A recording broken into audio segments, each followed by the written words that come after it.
Hello, and welcome to the preview of the February issue. I'm Joy Macknight, editor of The Banker. The cover story this month is The Banker's Top 500 Banking Brands ranking, and I have transaction banking and technology editor Liz Lumley here with me to discuss some of the trends she identified this year. Thanks for joining me, Liz. Thank you, Joy. Yep, glad to be here. So, which bank brands have topped the ranking in 2022?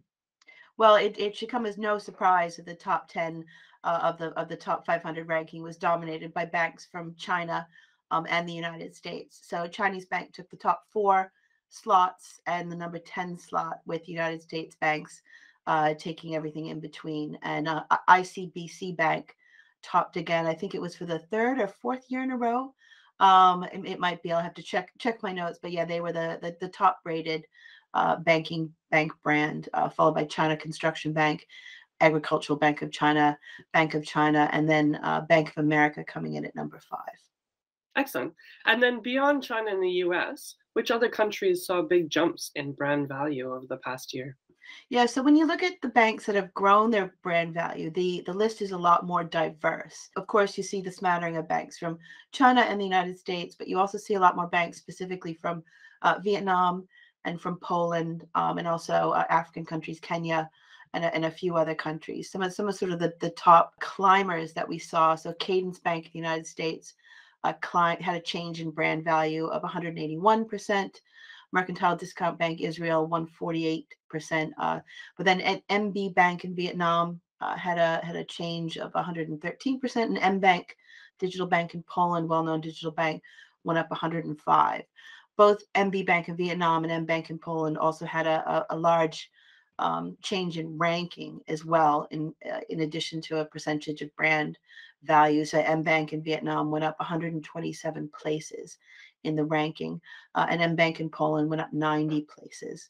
And of course, Indian Bank out of India also had a place in the ranking change. So they went up 134 places in the overall ranking. How did the challenger brands fare in the ranking this year?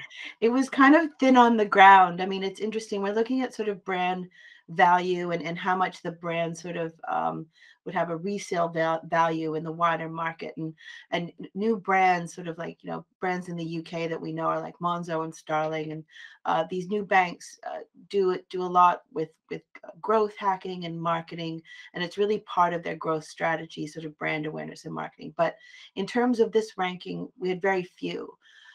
Probably, I mean, M Bank in Poland could kind of be seen as a digital bank, but the only two that really kind of fit this mold were Tinkoff in Russia and New Bank from Brazil were two of the challenger banks on the list. And one of the reasons why we don't see a lot of challenger banks on the list is kind of the methodology used. It's not that these brands aren't strong, it's that they're not valuable in a wider sense.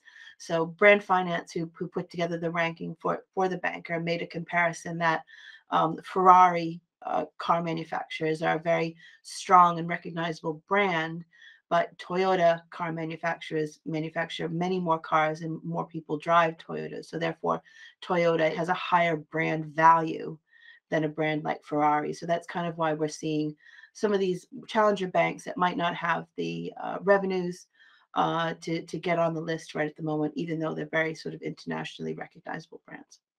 Excellent. Well, thank you so much, Liz, for your insights and the cover story for the February issue. You can read all the articles in the February issue on thebanker.com.